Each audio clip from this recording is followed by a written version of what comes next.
welcome to Pocong.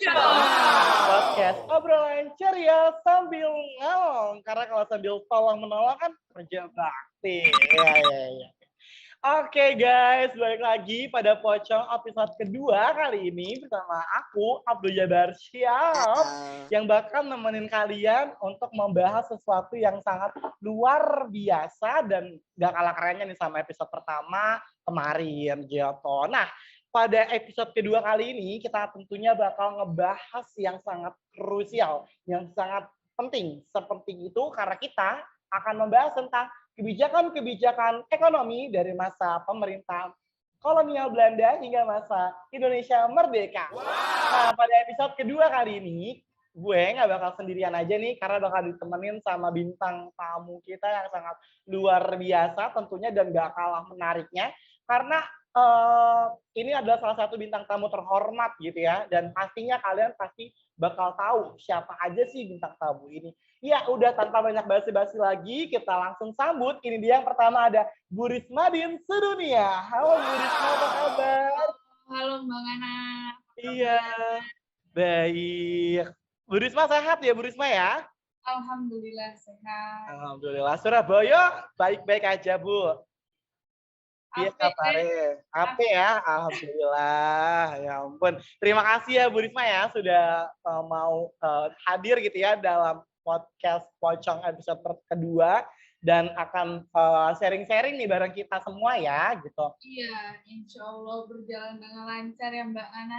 Amin. Oke, nah teman-teman tadi itu kita Bu Risma Din Sedunia yang bakal nemenin kita, tapi selain Bu Risma kita juga ada salah satu bintang tamu nih yang sangat luar biasa dan ini agak serem ya karena dia suka memutar balikan kapal. Siapa lagi kalau bukan Bu Suji Pusjasjus. Halo Bu Suji, apa kabar?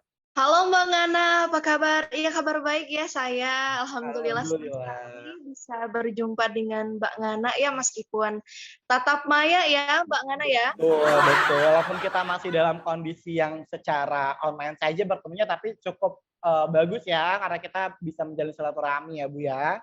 Bu Susi, Pangandaran gimana nih? Aman Bu? Aman. Aman ya. Selama di rumah ngapain aja nih Bu? Selama setelah turun dari menteri. Saya sibuk ngitung duit ya Mbak Ngana. Saking banyaknya ya. Iya saking banyak. Iya karena saya itu memang dikenal oleh banyak orang itu dermawan gitu ya. Banyak uang. Jadi saya itu membagi-bagikan uang dan sampai kelelahan juga saya gitu. Menghitung-hitung uang itu gitu. Saking nggak habisnya ya Bu? Betul. Baik. Oke, terima kasih ya Bu sudah mau hadir gitu ya dalam podcast Pocong episode kedua kali ini. Iya, baik teman-teman semua, tanpa banyak basa-basi lagi aja kali ya, kita langsung ngobrol-ngobrol nih. Tapi sebelum itu mungkin aku mau ngobrol dulu sama Bu Risma ya. Bu Risma, kita boleh ngobrol-ngobrol dulu ya Bu ya? Boleh. Betul, oke deh. Nah, Bu Risma nih, kita kan topiknya hari ini adalah tentang kebijakan-kebijakan ekonomi dari masa kolonial hingga masa Indonesia merdeka dulu gitu. Nah, aku pengen membahas dari kebijakan ekonomi di masa kolonial terlebih dahulu ya, Bu Risma ya. Kita kan tahu ya, Bu Risma, kalau misalnya pada zaman kebijakan ekonomi itu kan pasti memiliki sebuah sistem-sistem kebijakan di dalamnya gitu kan. Dan dari masa kolonial sendiri, pemerintah kolonial pada saat itu sudah menerapkan yang namanya kebijakan ekonomi liberal kalau tidak salah. Yang pernah saya dengar itu dari tahun 1870 hingga 1932. Itu udah cukup lama ya, sekitar 60 tahunan ya gitu kan berlangsung. Nah, tapi ini ternyata Bu Risma katanya dikatakan bahwa pada setelah ekonomi liberal itu kebijakannya dirubah menjadi kebijakan yang berproteksi kepada substitusi impor, begitu katanya. Nah, kalau dari menurut Bu Risma sendiri, kenapa sih Bu kok bisa pada zaman pemerintah kolonial itu mengubah arah kebijakan dari ekonomi liberal menjadi kebijakan proteksi dan substitusi impor gitu? Dan sebenarnya apa sih manfaat dari perekonomian dan apa sih manfaat perekonomian substitusi impor itu kepada negara pada masa Hindia Belanda sebenarnya apa gitu? Coba kalau dari kacamata Bu Risma sendiri yang kayaknya on point banget tuh gimana sih, Bu? Ya, jadi karena hal ini itu terjadi oleh adanya tuh depresi dunia yang membuat pemerintah Hindia Belanda mengubah arah kebijakannya, begitu Mbak Ana.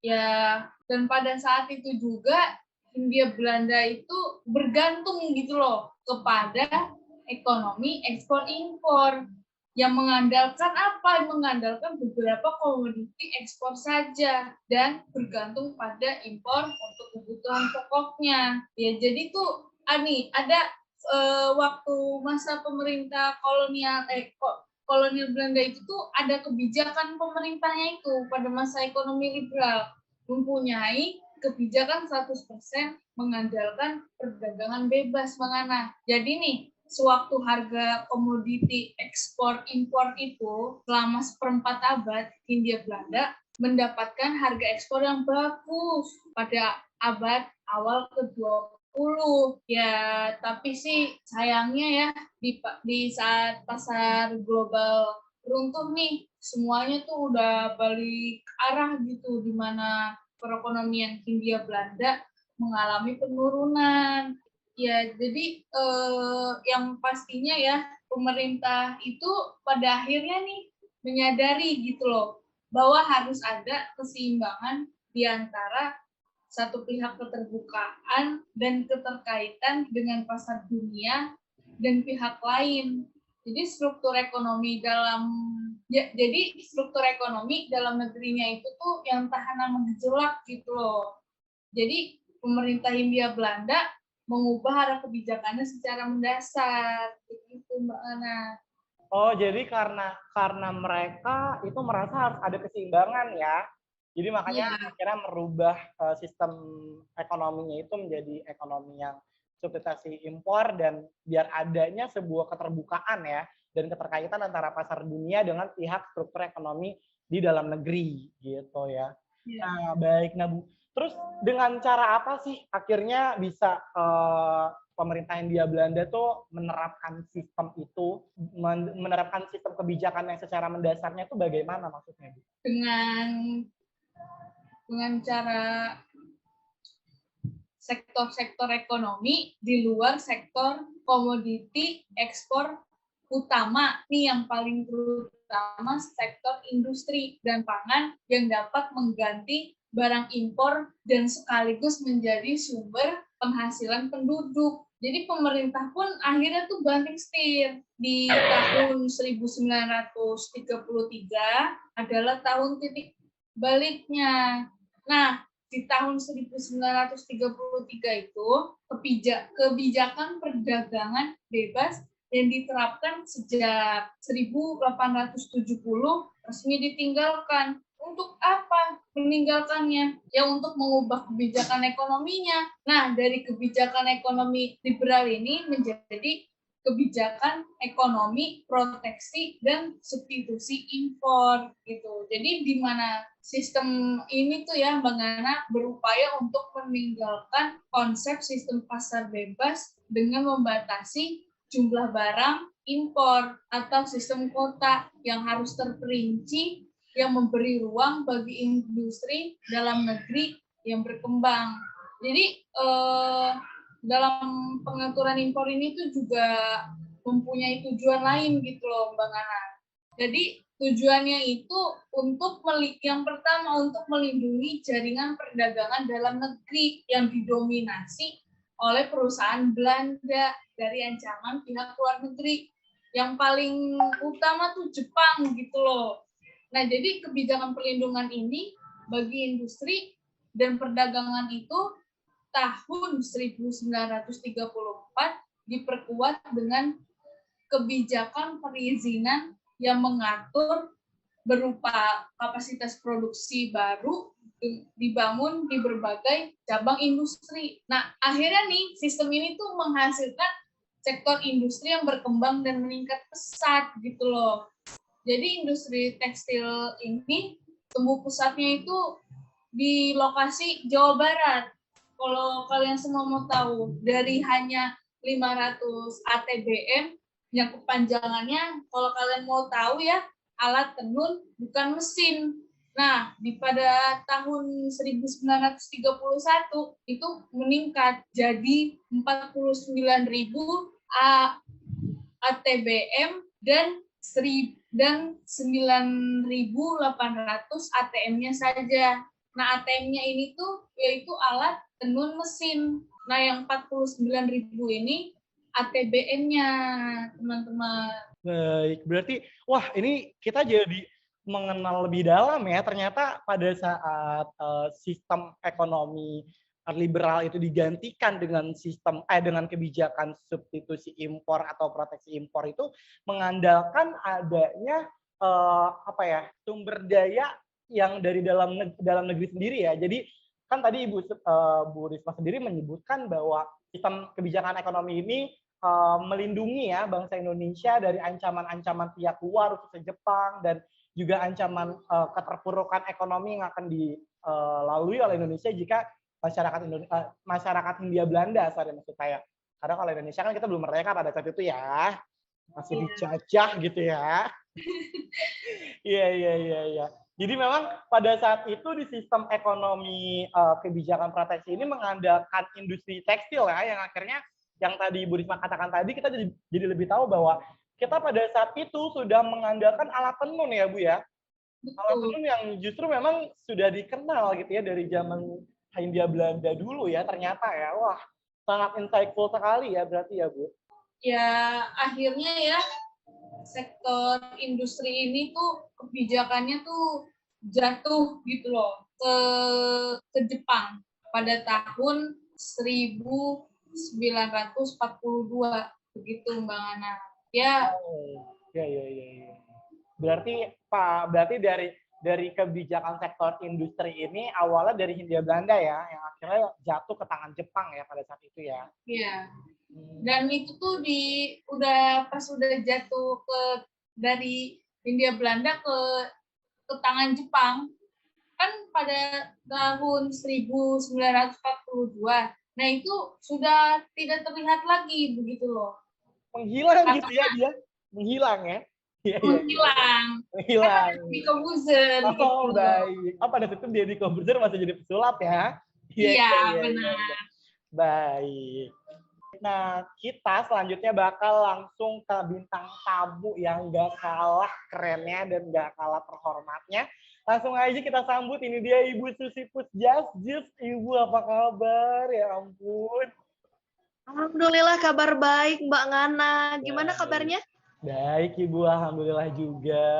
Aduh. Ya, senang berjumpa dengan Anda ya, meskipun dalam tatap maya ya. Ibu, saya tuh agak deg-degan gitu Bu kalau ngobrol sama Ibu karena saya ngefans banget sama Ibu kalau Ibu lagi ngebalik-balikin kapal. Oh begitu, ya nantilah kalau misalkan ada agenda lagi saya ajak Mbak Ngana ya, biar nggak terlalu deg-degan gitu ya, biar terbiasa jadi orang seperti saya gitu ya Mbak ya.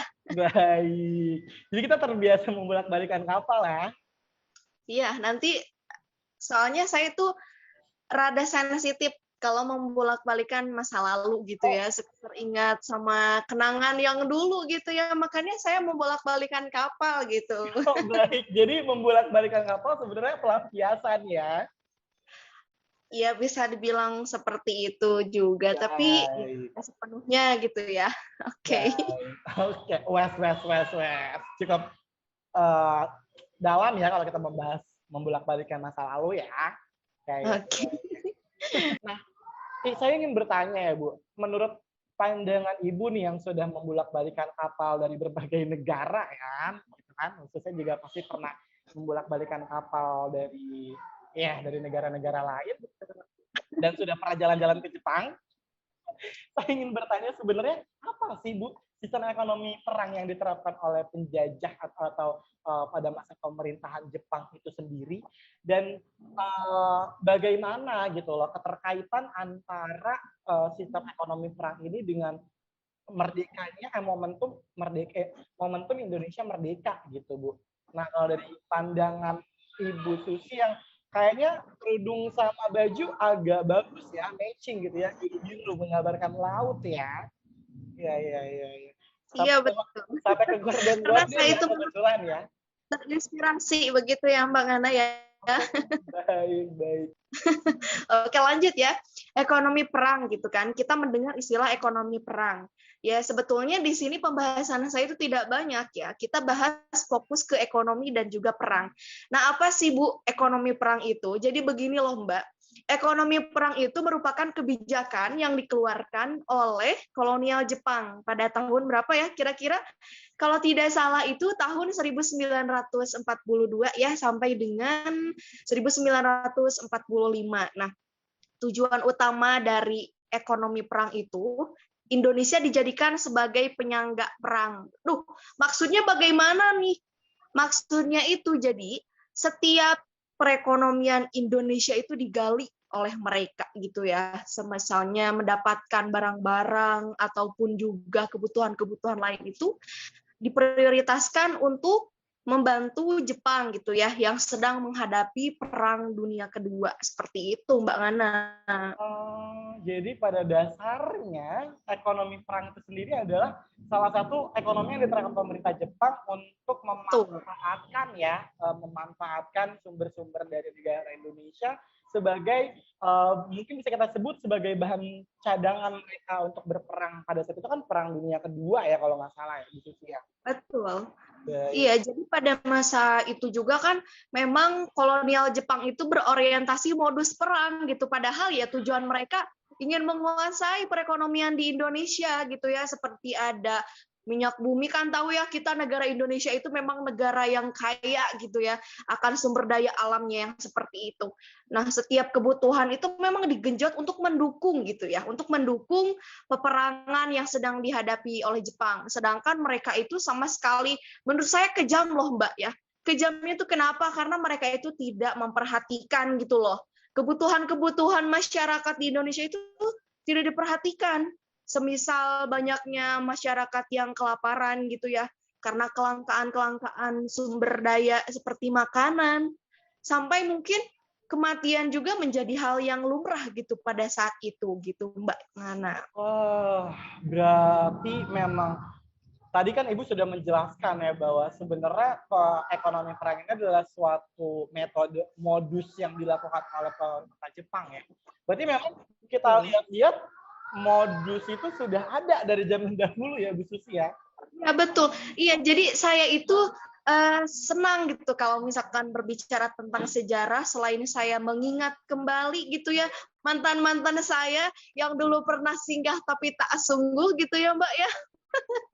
Bak layaknya kapal yang bersinggah dalam pelabuhan ya Bu Susi ya. Saya teringat lagi. Betul-betul sekali Mbak Ngana seperti itu. Apalagi kita kan berbicara tentang modus perang gitu ya. Iya. Dulu mantan saya juga sering gitu banyak modus-modus yang ya begitulah.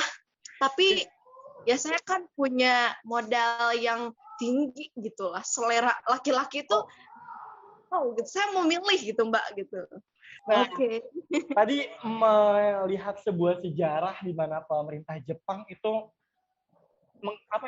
memberlakukan perilaku keji ya, hingga mereka tadi Bu Susi, seperti yang Ibu Susi katakan bahwa pemerintah Jepang pada saat itu tidak memanusiakan manusia gitu kan. Tadi Ibu Susi katakan bahwa di kabar kematian di mana-mana tuh sudah menjadi hal yang lumrah katanya ya Bu ya. Dan itu sangat-sangat kejam ya berarti ya, sangat pada saat itu pemberlakuan hak asasi manusia tidak digunakan secara baik berarti ya. Iya, betul, sangat kejam sekali. Memang kehidupan kita ya, kita itu ya sebagai tuan rumah gitu ya, di negara tercinta kita, di Indonesia. Tapi pada saat itu mereka itu menguasai kehidupan kita gitu ya. Ya, maksudnya kehidupan yang ada di Indonesia itu diatur oleh para penguasa-penguasa perang. Kita tidak berdaya sampai ada kelaparan, kematian seperti itu gitu. Betul. Jadi dalam keadaan tragis itu ya. Nah, ngomong-ngomong tentang keadaan yang tragis ya, Bu Susi ya. Tadi kan dikatakan bahwa sistem ekonomi perang ini kan diterapkan di tahun 1942 kalau nggak salah ya, hingga Betul. Ya. 1945. Which is di mana itu adalah waktu yang berdekatan dengan kemerdekaan Indonesia gitu kan. Nah, pertanyaan saya nih Bu, ada nggak sih dampak yang sangat apa ya, yang sangat mendalam gitu, atau yang dampak yang besar? Karena kan tadi kan Ibu Suci katakan ya bahwa sistem ekonomi perang itu menyebabkan dampak atau kerugian yang banyak di dalam lapisan masyarakat ya, seperti kelangkaan, Betul. terus kelaparan hingga kematian gitu kan. Sementara kan pada saat itu Indonesia juga sudah ingin merdeka gitu. Nah, apa sih Bu sebenarnya dampak dari ekonomi perang hingga terjadi pada masa transisi di Indonesia merdeka di tahun 1945 gitu. Baik. Ya, sebetulnya pembahasan kita malam hari ini sangat menarik ya, Mbak Ngana ya. Saya jadi semakin Betul. termotivasi nih untuk berbagi gitu ya. Mhm. Tadi kan saya tuh sempat menjelaskan bahwa ekonomi perang itu terjadi pada tahun 1942 ya, sampai dengan 1945. Ya, kalau kita mendengar 1945 ya sudah jelas gitu ya. Tahun di mana Indonesia itu merdeka. Tapi begini loh, pada tahun 1945 itu terjadi kekisruhan ekonomi pada masa atau era revolusi, dan berlangsungnya itu lumayan lama gitu ya Mbak ya, sampai dengan tahun 1949. Nah, maksudnya itu apa gitu ya kekisruhan ekonomi? Yang pertama itu begini loh Mbak, pada saat Indonesia itu apa ya, udah mau merdeka atau sudah merdeka gitu ya, Belanda itu datang kembali ke negara Indonesia dengan tujuan apa? Ingin menguasai aset-aset produktif di Indonesia gitu. Sedangkan begini, Republik Indonesia itu mempunyai taktik bagaimana cara Indonesia itu membumi hanguskan gitu seluruh ekonomi atau aset-aset produktif yang dimiliki daripada dikuasai oleh Belanda gitu. Itu yang pertama tuh, kekisruhan ekonomi yang terjadi pada era revolusi gitu, Mbak. Itu yang baru yang pertama tuh ya, Bu ya? Iya, Oh, itu yang baru yang pertama wow. udah parah gitu ya. Iya, sudah separah itu. Berarti pada zaman akhirnya revolusi apa namanya? Era revolusi di tahun 1945 hingga 49 ya Bu yang tadi dikatakan terjadinya kekisruhan ekonomi yang cukup parah ya berarti ya, karena uh, kita ketahui bahwa ternyata Belanda belum move on ya sepertinya ya dari Indonesia ya. Karena Iya, dia belum. CLBK ya kalau bisa kita bilang ya. Wah, itu memang salah satu faktor. Iya, ternyata penyakit gagal move on tuh udah lama ada ya. Iya, iya, iya, iya. Nah, sebetulnya itu apa ya, sudah saya kuasai gitu ya kalau persoalan move on, modus dan sebagainya gitu. Baik, jadi memang saya mengundang Bu Susi sudah kompeten sekali ya dalam permasalahan modus dan ini ya. Sudah cocok Iya. sekali dalam membahas ini, baik. Nah, berarti kan kembali kita agak flashback lagi ya. Tadi sistem ekonomi perang selesai itu kan karena Jepang, kita tahu ya, Jepang kalah dalam Perang Dunia Kedua gitu kan. Dan akhirnya pada saat Indonesia merdeka, dari sistem ekonomi itu berdampak pada era revolusi yang menyebabkan kekisruhan ekonomi di Indonesia yang disebabkan awalnya karena Belanda itu masuk gitu. Nah, Betul. sebenarnya tadi yang Ibu Susi katakan, mereka juga Belanda juga kan sebenarnya ingin memperebut kembali kan kayak apa namanya hasil sumber daya yang ada di Indonesia gitu. Nah, itu baru yang pertama. Kalau hal-hal yang lainnya nih Bu, ada apa lagi sih Bu sebenarnya dari era revolusi dalam kekisruhan ekonomi? Oke, kita kupas tuntas ya Mbak ya malam ini. Saya senang sekali nih berbicara dengan Mbak Ngana ya. Tadi kan sudah saya jelaskan yang pertama itu Belanda datang kembali. Nah, di sini yang kedua itu pada era revolusi itu kan terjadi kekisruhan ekonomi. Yang kedua nih ditandai oleh dua perkembangan. Yang pertama itu adanya inflasi, dan yang kedua itu pergerakan penduduk yang luar biasa gitu ya antara daerah, kota dan juga desa. Nah, maksud dari inflasi itu apa sih Bu Susi gitu kan? Nah, inflasi itu terjadi karena adanya kelangkaan barang kebutuhan masyarakat gitu ya. Kita kembali lagi ke pembahasan yang tadi, kelangkaan barang itu memang terjadi karena kolonial Jepang ya. Tadi ke pembahasan ekonomi perang yang tadi. Nah, di sini juga ada beberapa yang akan saya bahas ya. Sebetulnya pada saat itu selain dari pertumbuhan penduduk yang kebutuhannya yang sangat tinggi ya, aduh mohon maaf ini mekat ya nanti. Bu Susi agak lupa ya Bu ya. Iya. Ibu... Ya saya agak lupa ya karena memang faktor usia mungkinnya, padahal saya ini masih muda gitu, masih segar-segar ABG gitu ya Mbak ya. Ibu Susi sama sejarah aja lupa, gimana sama rakyat? Aduh. Enggak. Beda ya. Beda ya. Waduh. Di sini saya akan melanjutkan ya yang tadi berkaitan dengan inflasi itu, yaitu kelangkaan barang dan juga ada pertumbuhan penduduk yang meningkat secara pesat gitu ya antara kota, daerah dan juga di daerah, kota dan juga desa gitu ya. Oke, tadi kan yang pertama ada inflasi, yang kedua itu pertumbuhan penduduk. Nah, selain itu ada penyebaran uang gitu yang tidak terkendali gitu. Uang itu beredar secara menyeluruh gitu kan, tanpa adanya kendali. Nah, kemudian di sini saya itu akan membahas tentang kelangkaan barang ya. Kelangkaan barang itu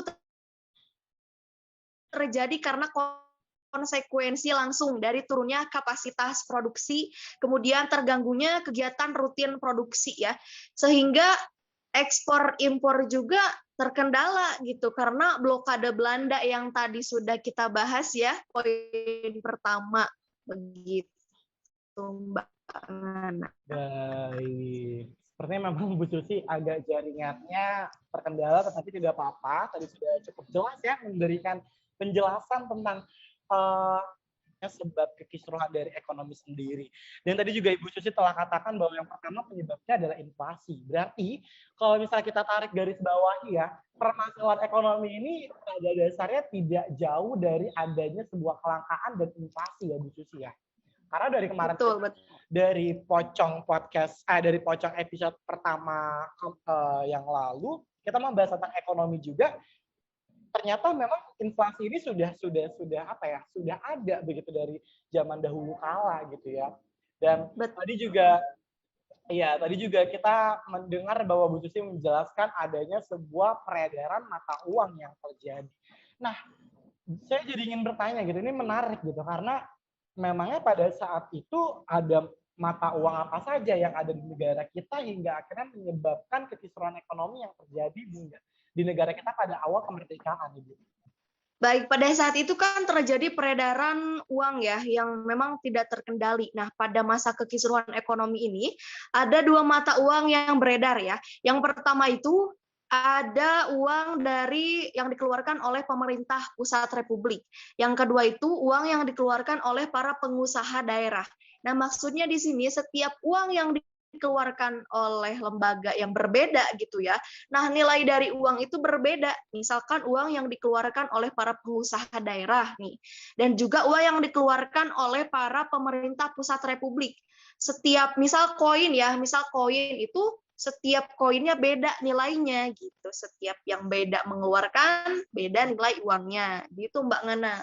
Oh, baik. Jadi ada beberapa mata uang yang tersebar karena salah satunya juga merupakan salah satu peninggalan sistem ekonomi perang ya Bu ya, kalau misalnya kita bicara. Tapi di sini juga Mbak Ngana ya ada uang itu yang dikeluarkan oleh Deja Fase Bank gitu ya, yang memang kembali lagi ke yang tadi, setiap uang itu berbeda nilai-nilainya gitu terhadap barang gitu kan, setiap uang teh gitu ya.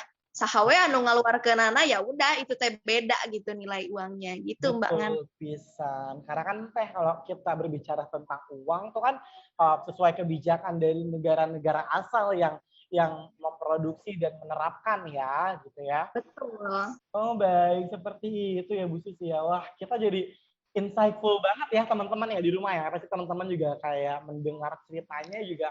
Oh, jadi seperti itu. Selama ini sejarah yang kita kenal gitu kan dari zaman masa penjajahan Belanda hingga masa penjajahan Jepang tuh bersangkut paut menjadi satu gitu ya.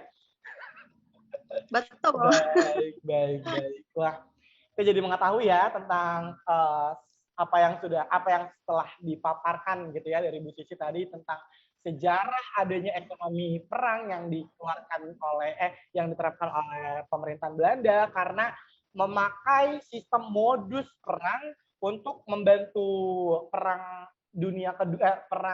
Jepang di perang dunia kedua dengan memanfaatkan sumber-sumber dari negara Indonesia gitu ya. Dan akhirnya dari perang ini kita dapat mengetahui bahwa sistem ekonomi perang ini berdampak buruk gitu ya dalam keseluruhan ekonomi dalam era revolusi Indonesia yang baru saja merdeka yang kita sebut dengan keseluruhan ekonomi era revolusi gitu. Dan sebab-sebabnya tadi ada inflasi, terus juga ada kelangkaan, terus juga ada peredaran mata uang yang tidak terkendali. Wah, terima kasih banyak ya atas pemaparan materi yang sangat luar biasa ya kepada Bu Susi. Saya sangat terharu gitu ya dan mau nangis gitu. Iya, baik. Saya juga ucapkan terima kasih ya Mbak Ngana yang sudah bersedia gitu ya mengundang saya pada podcast kali ini. Mengundang ya, bukan mengandung ya. Kalau mengandung kan kita agak susah ya, gitu karena ya. Kalau mengandung 9 bulan ya. Ya, kalau mengandung kan 9 bulan, kalau setahun kan 12 bulan ya. Ya, ya. Bisa Dan aja kan, nih Mbak. Kalau mengandung kan agak berat ya, mesti kita harus cari bapaknya. Aduh, ya kan ada bapaknya dulu atuh. Jangan ada ya. Ya. Karena memang Bu Susi ini sedang menggebu-gebunya untuk membuat memperbaiki diri agar kualitasnya semakin baik ya Bu Susi ya. Wah, iya betul seperti itu harus. Harus kita menjadi manusia harus seperti itu ya, karena bagaimanapun kan pada akhirnya nih gitu kan si yogianya jodoh kita adalah cerminan diri kita gitu. Betul. Mbak Ngana ini sepertinya sudah menguasai sekali ya perihal jodoh menjodoh itu ya. Kebetulan saya emang pernah buka biro jodoh gitu. Oh gitu. Nanti saya daftar. Karena kalau saya buka birokrasi kan agak berat ya. Wes. Baik. Oke deh. Ini karena terbatasnya waktu, sayang banget ya teman-teman. Karena juga sebenarnya kita nggak kerasa ya sudah melewatkan durasinya gitu ya, karena kita terbatas durasi dan kita juga bertatap maya, jadi kita diharuskan untuk memiliki batasan dalam berbicara gitu. Tapi jangan khawatir teman-teman, karena kita bakal tetap ada episode-episode berikutnya dari Pocong yang pastinya nggak kalah seru dan nggak kalah asiknya untuk membahas dan mengupas semua secara tajam silet. Jadi tetap pantengin podcast dari Pocong episode berikutnya.